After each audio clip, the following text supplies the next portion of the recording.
নমস্কাৰ সকলোলৈকে মোৰ নতুন এটা ব্লগলৈ স্বাগতম জনাইছোঁ আৰু মই বহুত দিনৰ মূৰত ভিডিঅ' বনাইছোঁ। এইটো মই ভইচ অভাৰ কৰি দিছোঁ কাৰণ ভিডিঅ'টো শ্বুট কৰিছিলোঁ হয়, কিন্তু ভইচটো নহা হ'ল কিয় নাজানো। আজি মানে আমাৰ ঘৰত বছৰেকীয়া আছে, গতিকে চাওঁ বলক। আৰু বছৰেকীয়াটো মানে পাতলা কৰি দিয়া হ'ল ভকতসকলৰ কিছু প্ৰব্লেমৰ কাৰণে।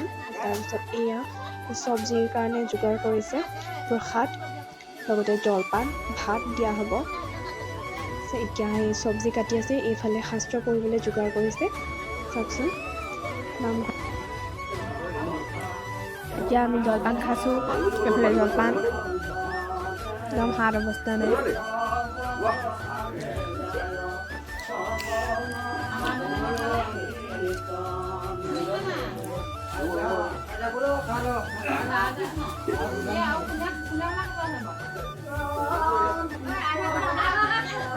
মই খাই আছোঁ, কেনেকৈ ল'ম এতিয়া?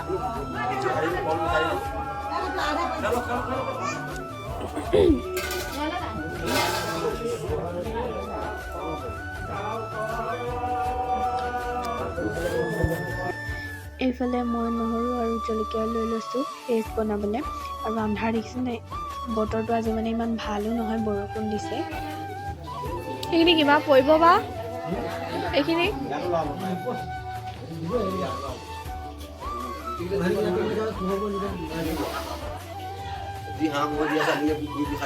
ভাত বনাইছে।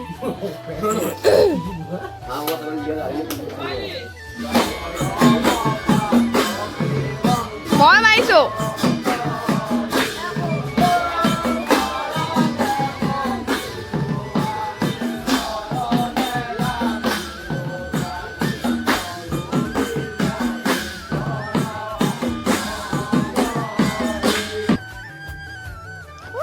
এইফালে পোৱালি দুটামান বহি আছে আৰু ইয়াত মই অলপ বহি লৈছোঁ। মোৰ মানে একদম চেহেৰা অৱস্থা নাই, গা ইমান ভাল থকা নাই এইকেইদিন, অকল গা বেয়া হৈয়ে আছে।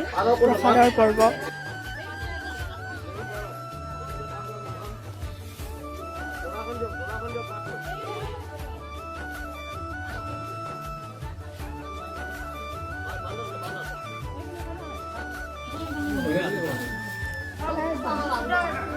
কি খাছ হে?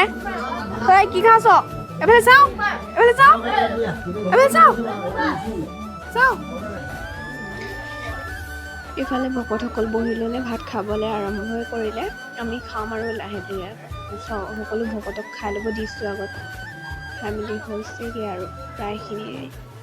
উপায় নাই, আজি আন্ধাৰ কাৰণ বতৰটো বেয়া, বহুত বেছি বিজুলী ঢেৰেকণি দিছে, লগতে বৰষুণ, কাৰেণ্ট নাই, আন্ধাৰ। এইফালে পোৱালিকেইটা খাই আছে, আমি ভিতৰতে খাইছোঁ।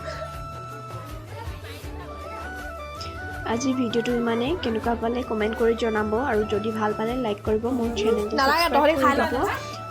ভিডিঅ'টো এনেই সৰু সুৰাকৈ শ্বুট কৰি থ'লোঁ আৰু